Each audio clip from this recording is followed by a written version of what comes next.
agency. Well, we should both do. What's this? Vino. That's it. We got it. Brilliant. We can make a fortune doing this. Vino Plonco. Vino Plonco agency. Well, we should both do. Hang on. It's going live. We chucked it live on YouTube now. What I'm going to do, right? We're also gonna chuck that up there as well. And oh, happy days. You know. Right. Well, I gotta monetize it as well. So I'll probably make an extra 3 pence this week. I do make money from YouTube, but it's just so bad.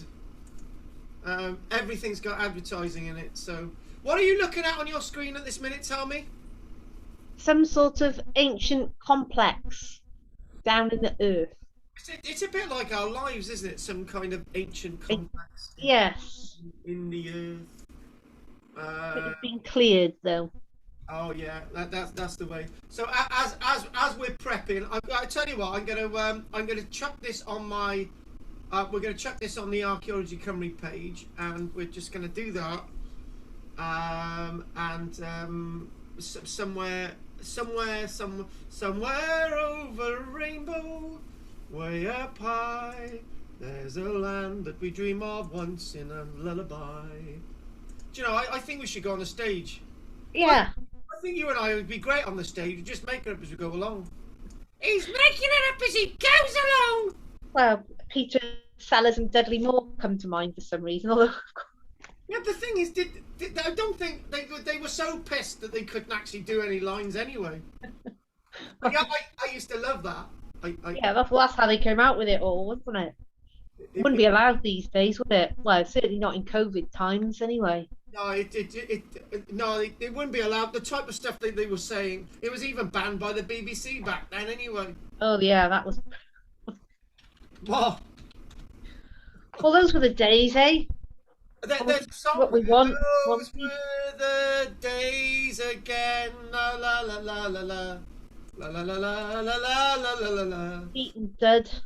Pete and Dud, they're no longer with us. Do you know? They're dead. They're dead. You know, you can do a bit of a thing now, can't you? He's dead. I'm dead. I used to like one leg too few.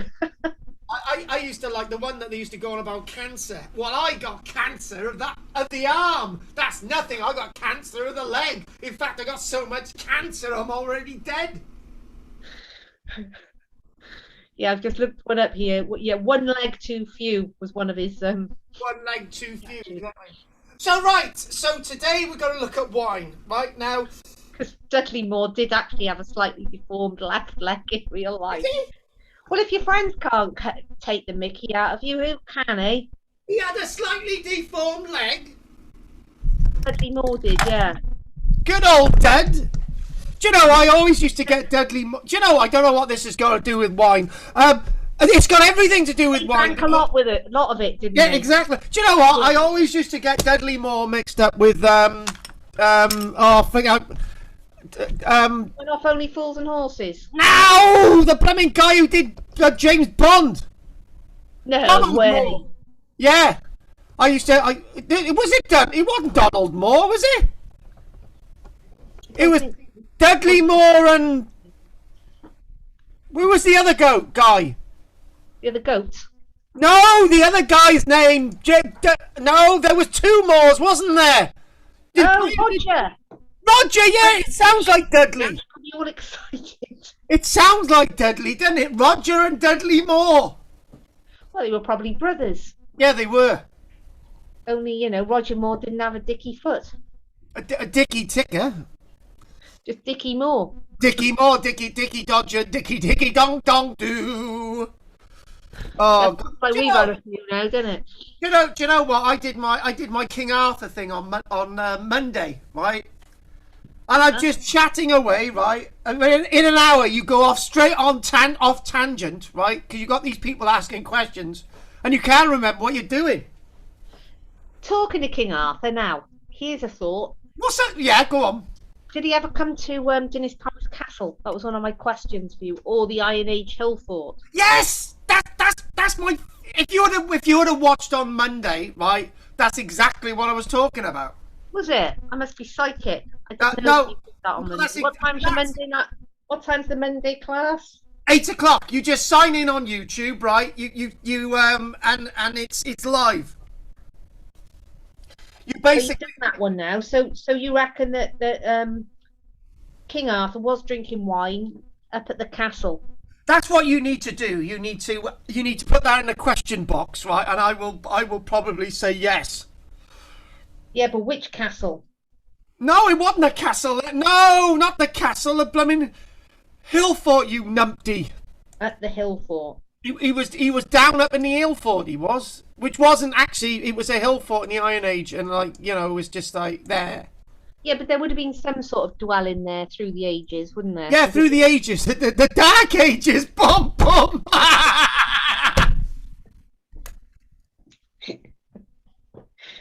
Yeah, there we are. And do you know why it's called the Dark Ages? No. Because it was very dark at night. They had a conversation. You can imagine this, can't you? He sat on the seat. He's saying, "I've been here an eternity. It's been a dark age," and then suddenly it stuck.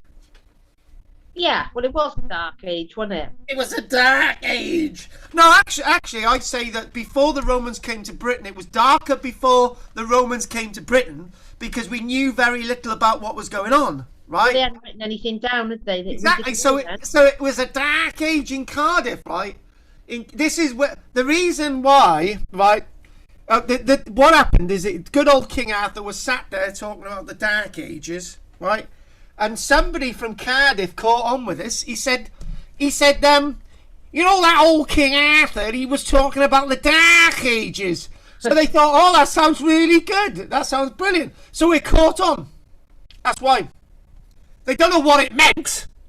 That's why the whole period is called the Dark Ages. The Dark Ages, yes. What the guy was talking about, somebody missed a bit of the conversation because they had brains dark in the Dark Ages. So talking about wine again. So this guy said, Dark Ages sounds like the pint of dark that I'm drinking, right? It's Tom who said that. The dark, yeah, and Tom, it was Tom who said it, right? And they had a pint of dark in the park. So basically, that's why they call it the Dark Ages. They were gonna call it the Park Ages, but somebody forgot to put a little stick on the D, so it became the Dark Ages. Because originally it was going to become the Park Ages, but it would have been Light Ages, but the Romans took all the candles, didn't they? And yeah, the candles. Actually, they took 4 candles. They took the lot. They took you've seen that thing by the 2 Ronnies, haven't you? The 4 candles. Oh yeah. Oh, 4 candles. 4 candles. No, peas. Peas for the gate. Right. Anyway, 2 peas. And actually, strangely enough, that gave inspiration to William Shakespeare. 2 peas or not to peas? Not to peas. That is the question. Yeah. Oh, right. Okay. So, even though this has been going out live, you've been performing, haven't you? Because you wanted to do a bit of the old performance. Well, it's good to remember Pete and Doug. Pete and Doug. Dud. Pete and Doug. Dickie Moore. Dickie. And they started it all off because, of course, we're trying to do the archaeology of wine. Oh, right. Okay. Let's.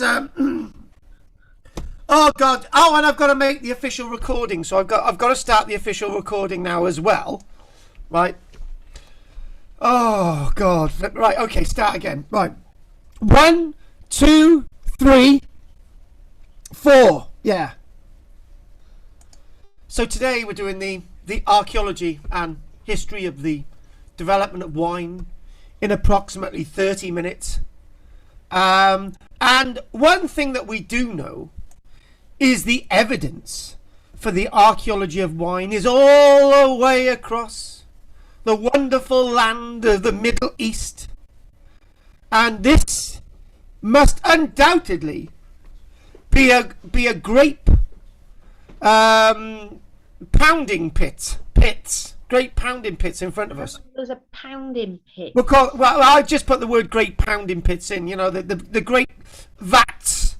Oh, vats. Okay. Vats. No, pounding pits sounded much better, didn't it? It's the great. Is that the true word of it though? The great pounding pits? It's not, is it? No, I think that sounded quite good, actually. You know. Anyway, actually, this recording, right? This recording that we're actually looking in front of us, right? I don't have the foggiest where this image was, but it's obviously in the Middle East. It's got to be. Well, it could be at Llanech, couldn't it? What, Llanech vineyard? Yeah. No, talk. What the hell is that doing in there? Oh, shut up. Well, they're drinking wine, aren't they? What the hell? I can't. I might have to give up on this mission. I think that shouldn't even be there. 2 o'clock at this rate. Right. Oh, right. Yeah. Stop. We got some information. Finally, we got something. Right. Do you know you mentioned Llanech vineyard, right? Yeah.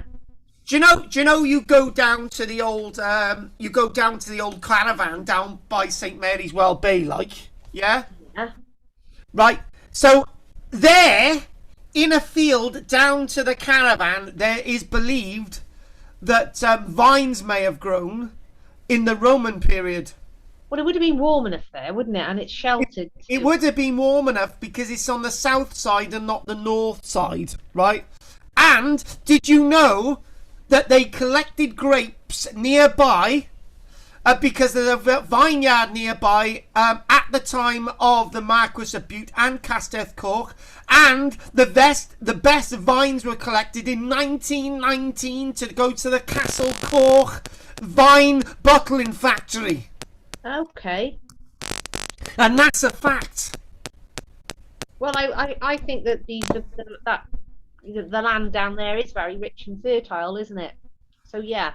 Yeah, I personally know it on direct. Sort of. Yeah, it's true. It's true. You know it personally direct. It's true, isn't it? It's true, isn't it? It's got to be. Do you know what? I met Dave, the Roman, wandering across a field one day in his armour, and I said, "What are you looking for?" He said, "I'm looking for the wines." He said. I said, because he was wandering across the field, and there he was, and that was proof that the Romans had been there. And in fact, he had been there, so that's proof. No, actually, strangely enough, in my talking about wine, where are we? Right, you know, in my rewrite of the book, I actually talk about wine, right? And I actually was in the original book, but I actually took. There's actually in the book that you've got, the original one. There's actually a section about stuff that people would have grown, yeah. And I do actually mention the vineyard down near where you are. It's actually in there. I do believe it's going to be on page. I think it's going to be on page 3. No, not page 3. It's going to be in chapter 3, part 3. By the way, I've got to get a chicken in a minute. Hang on a minute. You can't make this up. Hang on, stay there. It's in there. I mention it in the book. I mention it in the book. Hang on a minute. Come on, lovely. Yeah, there's the moaning chicken coming in the house. So it's actually in there. I don't know where exactly it is, but it's actually. Funnily enough, I opened it up directly on page 55, part 3A, agriculture. Yeah. So I think it must be in there somewhere. So it is in there. It is in there somewhere about the vines. Yeah, that's right. It would be in that agricultural section, wouldn't it? Yeah, it would be. I got to tell you. Hang on a minute. No, I got agriculture in the army. It's agriculture in the civilians. So what we've got is. Hang on. I've got the old book. I haven't got the new one. I've got. Hang on. Right, here we go. It's in there somewhere. Yay. It definitely is in there. Where is it?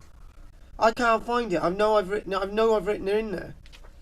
I can remember actually writing it in there Yeah, once. I've just reached agriculture in the army. It's not there then. Hang on a minute, hang on a minute. Woodland, Wales landscape. It is in there. I know it is. You'll have to find it. You'll have to read through the whole thing. Well, that is on my agenda to do. But And you got to read the whole of the new book that you're buying a copy of. Haven't I? Yeah, I've got to get this. I've got to get this bloody chicken in a minute. She's doing my editing. Where is she?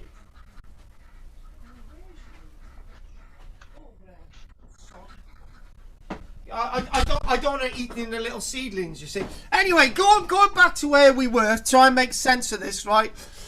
Artifactual and historical evidence of alcohol, right? So we're not just talking about wine and beer making equipment. So obviously, if you find wine and beer making equipment, that might be a giveaway that you're looking at a site that might be associated with the industry. Middens.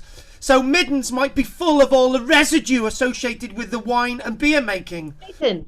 So you're going to find the hops in connection with the beer, all that type of evidence, and all the grape seeds and everything associated with wine. So one of the most earliest pieces of evidence to say that we were growing wine in this country was actually associated with pips.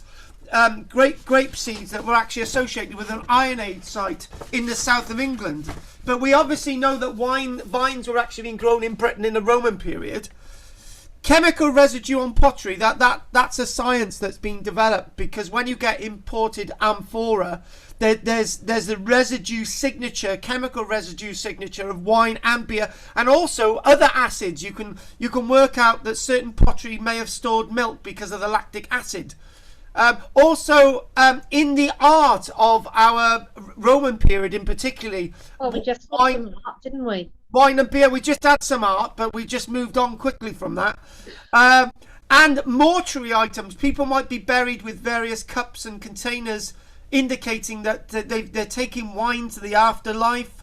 And there's trade documents associated with this as legal codes in regards to wine and beer making, because wine and beer were taxed under different laws throughout the Roman and medieval period. So that's all historical evidence.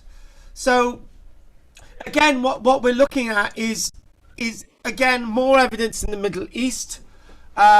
These great vats in the ground, which would be for mainly beer and wine. Again, because this was put together so long ago, it's difficult to work out where most of these images are. There's whole sort of lectures being given, and there's whole experts in the field associated with, in particular, Italian wines and the archaeology of Italian wines. So you can imagine that you can sort of you're there, right? And you're drinking the wine as you're listening to a lecture. It couldn't be too bad. Very nice. I wouldn't say wine would last that long from the Roman period, but here we go. Now I know where this is. This is actually you could. There's three bits of evidence here. There's a glass bowl, a Roman glass bowl, with grapes in, and this container is believed to have been that something that contained wine. Okay, so you've basically got the grapes of wrath. You've got all the indicators of the wine industry actually in Pompeii. Yeah. So you would have, we got large vats in Pompeii. When they were excavating, what they found was that they in the fronts of some houses there'd be these large vats in front, and it's believed that you would dip your cup in there and take some wine out and drink it. Oh, that's very nice. That's very civilized. They're very civilized, and it was, none of this COVID nonsense. They didn't need masks when they were doing that. And also, because you've got the acids in wine and beer, it's going to deal with most illnesses anyway. At the beginning of COVID, what they were saying, right? People should go out and drink loads of alcohol. They did. And that would deal alcohol consumption has gone up, hasn't it, apparently, in COVID? Well, particularly in regards to me and Tom. Me and Tom went to the pub the other day. We got sloshed. But what I did do, right, because Dennis is with us, because Dennis owes me 26 drinks, Dennis virtually paid for the drinks for us, so it was good. Good old Dennis. But the problem is, Tom was a bit greedy. He chose to take 10 of the tally, and I only took one because I can't even drink. So here we go. These types of you can imagine vines are an established culture. So you've got to look after your vine bushes, and in the winter months you've got to probably cover them up with wool and all sorts of different things to sort of keep them good. And the Italians in a frost, they need to be able to do the same. They don't want their valuable vines dying off. That's why they left Britain, isn't it? It was too cold for their vines. It was too cold for their vines, exactly. Well, the Romans never ever left Britain because Christianity, in regards to the Romans is a very very powerful thing. Do you know what? You know the messages being left on YouTube from Harvey Davis is how are you, Carl? And can you do a video about the Rhondda tunnels? That will be cool because I want to know about the history. So brilliant, Harvey. We'll have to take a note of that. We'll have to do a random one about the Rhondda tunnels sometime. That's we could go on a walk there. No, I'm not going on a bloody walk to tunnels with you again. For one, Tom wouldn't allow it, and that's it. I'll get my hair done if I'm doing that. What's that? I'll have to get my hair done. Yeah, I think you will. When you get your hair done, yeah. So whoever's watching this is like 2 people. We'll just carry on. So anyway, with archaeology, I think in contrast with archaeology in regards to wine, most of the containers that stored wine, say in the Roman period, were actually made of terracotta, right? I.e. the big amphoras, and obviously into the medieval period, you've either got barrels of wine, or later on you've got glass bottles with wine, and glass would be used for wine because wine was a very expensive commodity at times. Yeah. Just think about it. You're the Scottish Lord in the Highlands of Scotland, and you haven't seen wine for a long time, and you get sold it in bottles. And you get really good bottles at Lochdoon, because this is where they got the idea of lockdown from Lochdoon in Scotland. That's a fact, as you well know, Rosamond. Because we talked about that before. Yeah, the thing is, when we think about the Romans, terracotta was storing wine like this, and also the Egyptian period. Well, that's like Chinese Red Army, isn't it? Oh yes, it's the Chinese Red Army. Do you know what? Right, I had a formal complaint made against me. No. In a Young Explorers Club thing about 2-3 years ago, because I was teaching the children to act, right? And I wanted one of them to act as a Chinese person, so they put it on the whatever, right? And then one of the children said, they said, oh, James was getting us to be racist, to act as Chinese people. Yeah, I was dubbed an official racist. I couldn't believe it. You've got to be so careful, haven't you? You've got to be so careful. But Egyptian wine jars from Abydos, basically, we do know that these wine jars were actually full of wine when they were buried in the ground. So in relation to what I just said about the Red Army, yeah, was that round about the same time? Not the Red Army, the army in China. They got an army. No, that's the Terracotta Army. The Terracotta Army. No, that was not the same time. That's this is 5,150 years ago. So the terracotta is approximately, I think, if I can get the dates right on there, about 2,500 years ago or somewhere thereabout. But the one thing about this image is absolutely fascinating, and the reason why this image is fascinating is that all of this terracotta actually at one stage actually stored, right, wine. Yeah. And it was meant as a it was meant as a votive offerings for the gods. Oh my god! Oh my god! Yeah. So these would have been sealed, right? And you can imagine you've got thousands and thousands of liters of wine going to waste. Well, it wasn't waste, was It's it? not, no, it wasn't. No, it wasn't waste. It wasn't waste to them because it was being offered to the gods. And also, can you remember if you want to compare? Can you remember in the Second World War? You can remember the Second World War, can't you? Collecting all the aluminium down the streets.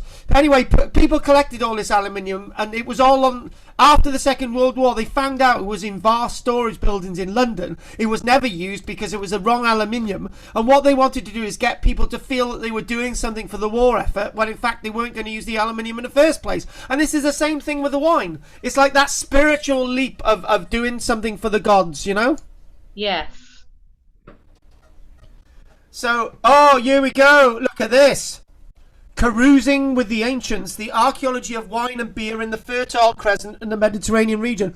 What we do believe is approximately 6,000 years ago and beyond, the first grapes were being cultivated in places like Georgia. In fact, we do believe that the first grapes were being cultivated in places like Georgia 10, 15, 20,000 years ago. And the idea of winemaking is a very ancient craft, they say. Well, whether it's the same type of wine that we're talking about today is something else. But the real evidence for wine and beer making is at its height in the Middle East about 5,000 or 6,000 years ago. Because we got those, not 5,000 or 6,000 years, yeah, about 5,000 or 6,000 years ago, yeah. So we're talking about, you know, wine and beer is very much common drinkies across that region by then. And we've got all these massive stories. What they can do is they can take one of these storage containers out of the ground, right? Don't wash the pottery.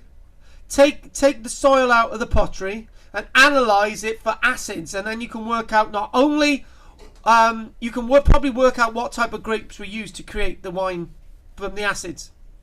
That's incredible what we can do today, isn't it? Yeah, in the past we used to wash all the pottery all the time. We used to try and get it clean, but you were actually washing away the archaeological evidence. Again, look at that. The good old cows wandering around the Fertile Crescent with a very early site that they're excavating in regards to early wine and beer making. Again, all of these localities, this was part of a lecture and I've lost all these notes, but again, look at that. Again, you're talking about more of these storage containers across that landscape. These would have, you've got 3, 4, 5 containers on display there. What are they, stone? No, you've got your stone as a backdrop here, but these are actually buried in the ground. They're terracotta. These are terracotta, yeah. And again, going back to there, these are wine jugs these are wine jugs in good old in good old Pompeii, yeah, exactly. And there's different grades. It's indicating you've got different grades of wine there, because you've got one grade that's got A2S, and you've got one grade that's A3SS, and you've got one grade that's we'll do it properly. AIIS, that's one grade. That's AIIISS, and that's another grade, AIS. So these are different grades of wine. So what we're going to do, I think we'll go for the AIIS one. So that's probably not as strong as the others. Yeah. So that's the one we'll go for. And we don't want Tom to know we've been drinking. Okay. Going into tunnels with you and drinking is, I think, a different thing altogether. Yeah. Yeah, I think tunnel. Demon rum. Yeah, the demon rum. Look at that there. Now we're looking a little bit about barrels, right? And you've got coopering to store barrels of beer and barrels of wine. Is a very important skill, and I'm told that even when you use casks to actually store whiskey, the wood actually gives it a certain oaken taste. Yes.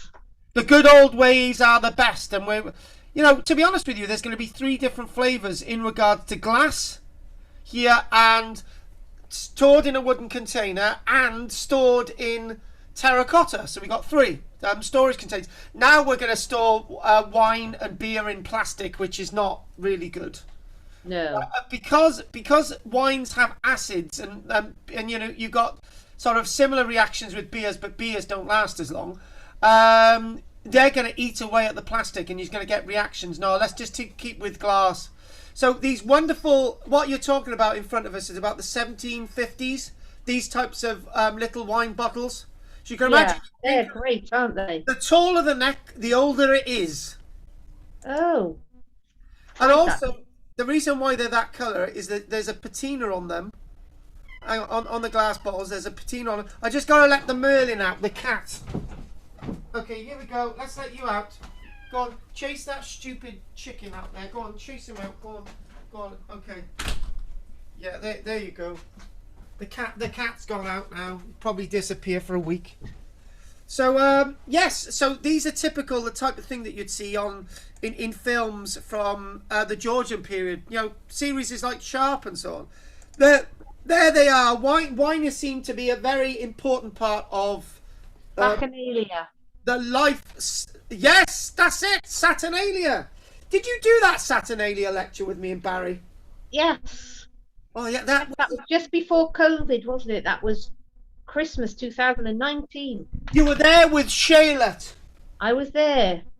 Do you know that me and Michelle had a massive breakup the previous day, that day?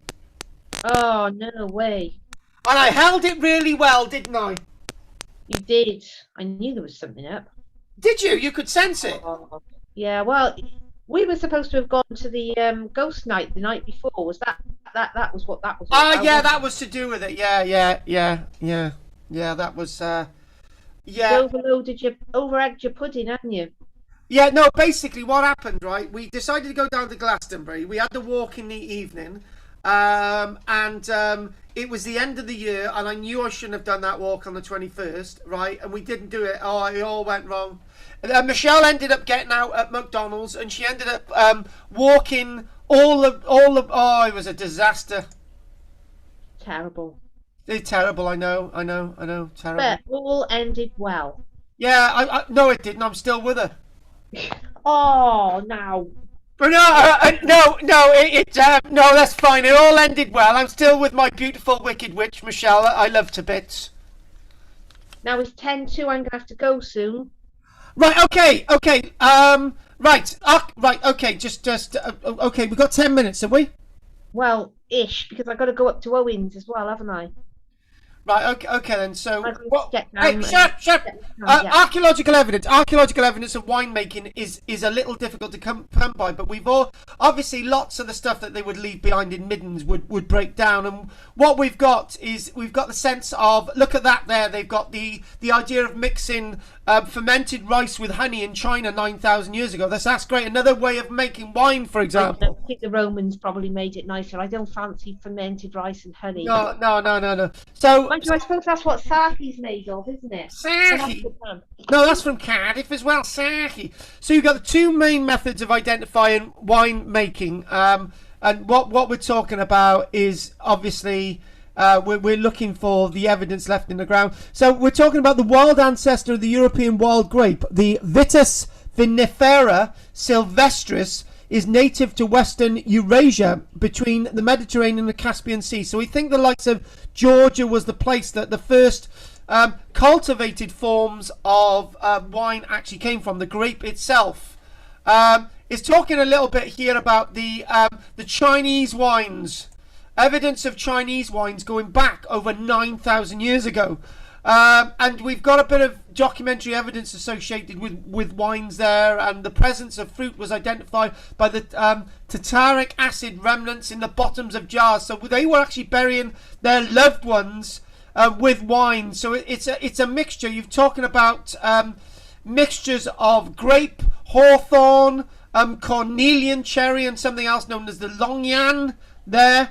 So we're talking about this sort of, in China itself, they're talking about, now they're up to 50 different wild varieties of wine, and of grape. So yeah. Obviously the culture about winemaking is spreading across the earth. So you've got the Western Asian wines, you've got wine development, for example, in Iran. In Iran, dating back to 6,300 years ago, you've got evidence as well around 5,000, no, around 7,000 years ago in Turkey. So there's lots of evidence, and obviously wine becomes very important as the Roman Empire expands. They take in more and more of this land of people that actually drink wine, for example. So wine's fermented with yeast, and until the 1900s, the process relied upon natural occurring yeasts. So now we've sort of we've got commercial yeast that we're actually using.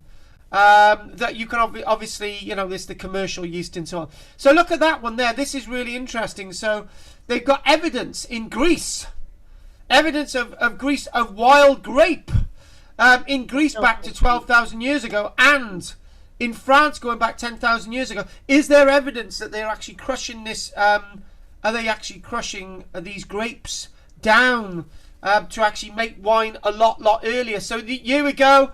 This is back to Europe, away from Asia and away from China. You've got evidence of the world's earliest winemaking uncovered by archaeologists dating back to 8,000 years ago. So we've got containers. So what they're doing, they're looking at the sides of that vessel. Yeah? Are you still there? Yes, I was saying that's a gorgeous container. Yeah, it is a gorgeous container. That was found in the Zagros Mountains in northern Iran in 1968, but they're only looking at it now. So it's really, and they're saying a series of excavations in Georgia has uncovered evidence of the world's earliest winemaking. So we got traces of grapes. But these grapes, as I've said earlier on, had been in the development for, if not thousands, if not tens of thousands of years. So even though we've got the first evidence of winemaking from Georgia and then into Iran, very early, maybe the evidence actually goes back a lot further. So this is the very earliest places that we're getting wine making from 8 to 9,000 years ago. Obviously there might be earlier sort of cultivated types of wine from a lot earlier, as we're sort of seeing in China. And what that artifact that you've actually seen is being radiocarbon dated to approximately 8 and probably about 9,000 years ago. And what we've got is places, and this I do believe, if we go back a bit, this will tell us. This is, I think the site that we're looking at is actually in Iran, this one, not exactly sure. So they're excavating lots of these sites that were used for the production of wine. And obviously that various evidence from Georgia and China. And obviously what you could do is when... as we're in a bit of a rush now, this is recorded anyway. You could go back and have a look at the old. Yeah. So look at that there. Wow. Roman amphora. You know, I think this has got to be something like Herculaneum, where obviously, you know, and that what would have happened is that it would have got so hot that the tops would have flung off and the wine would have spewed out because it would have boiled. And look at that there. Now that's an interesting one. This article, Roman and medieval vineyards in Chile, in Chile, Britain, and this is basically talking about the idea of wines being grown in different places. But this is known as the Teal vineyard. I think sparkling Chardonnay. So Teal vineyard is in southern central England. Teal, I think that's where that is. And here we go, just a few quick things. We know that the Romans wine was being grown in Britain within the earliest years of the Romans being here, about 50 years AD. Roman legislation meant that we had to limit our winemaking because it was competing directly with the French, Spanish and Italian vineyards. Oh, okay. So we had vine production in the Roman period in Hampshire and Suffolk. This is what this is saying. And even maybe as far north as North Yorkshire, wine may have been being produced. Even though it might seem chilly today, it wouldn't have been back that. And look at this as well. It's not chilly in a sheltered coastal region, is it? It's nice. If it's going to be sheltered, exactly. And this is another thing. We got like 30 seconds of this little video to do. So consider also the fact that the Vikings established settlements in Greenland because it seemed feasible at the time. they're talking about Greenland. They may have actually grown vines in Greenland, the Vikings, because it was a lot warmer there. But it's just trying to find the evidence. So we've got all this information in front of us that you can actually go back and have a look at, because this is actually going to be placed online anywhere. And more evidence of large containers for storing wine. But that's not here in Britain, is it? That's not here. No, all of this is on the continent. You know, lots and lots of evidence of wine production on the continent, and also a clay tablet recording the allocation of beer dating back to 5,000 years ago. This is going to be associated with the world of Samaria from 5,000 years ago, where modern day Iraq is today. Oh, Samaria is modern day Iraq, right? Okay, Samaria. And look at that there. Look at that there, and I do believe that this is actually at Santorini. This is on the island of Theyre. This is Akrotiri, the site of the Minoans. So we know that the Minoans, 3,600 years ago, had access to wine because of the containers that we're seeing in front of us. And on that note, that is wine and grapes and beer done for you today. Are there any questions? Because I know you've got to go. That was fantastic. It would just be interesting to the people who produced the wine all those years ago, what they would think of the way we do it today. Exactly. And I bet ours was far tastier wine than what we can have. Because our yeast is actually artificial and theirs wasn't. Yeah. So how times have changed. How times have changed. So I should get on, Carl. A great afternoon. Stavros will be online tomorrow at 11. Yes. Yeah, that's good. That's good. He might be here. I don't know. In which case, I'll sort all the money out in the morning. Is that okay? 14 quid for the book. Oh yes. And you've got to check the payment for Dudar and Stav. Yeah. Check the payment for these lessons. The £30 and £6 for Stav. That'd be great. When do I owe you for the £30? We did. I think it's in. I think we've done it, but if not, double check. It'll say 30 quid anyway. So we're not. Okay. You don't even got to go back 2 weeks. So I'm going up to Owen now. I'll let you know when I'm going to be busy now for the next hour or so. Yeah. Okay. I'll let you know. Give Owen my deepest and undeniable love. Well, he wasn't there. It was his son. But there we are. Okie doke, then. Okay. So. Thanks, Carl. So basically, quick, Rosamond, before you go, are you still there? Yeah. Before you go, it's 1 high-vis and I think it's 3 t-shirts. Anyway, so you know that. You be safe.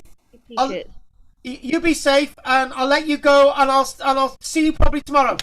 All right. Hwyl. Diolch yn fawr i chi. Bye. Tra Assembly candidate. Bye.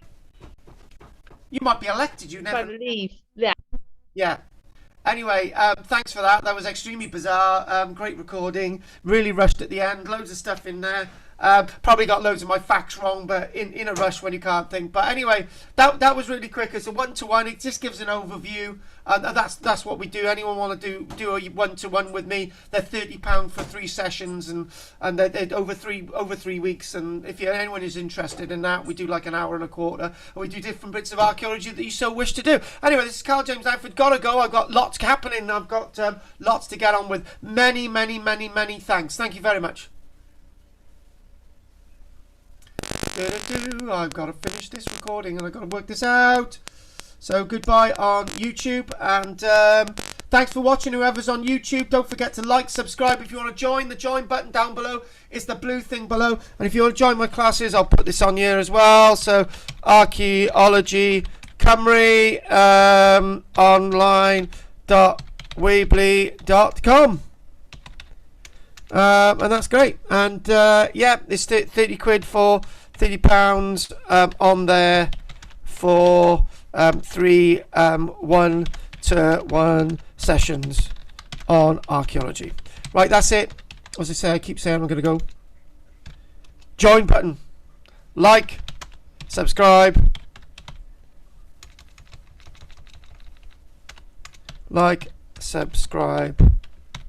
and join. Thank you. I'm dashing.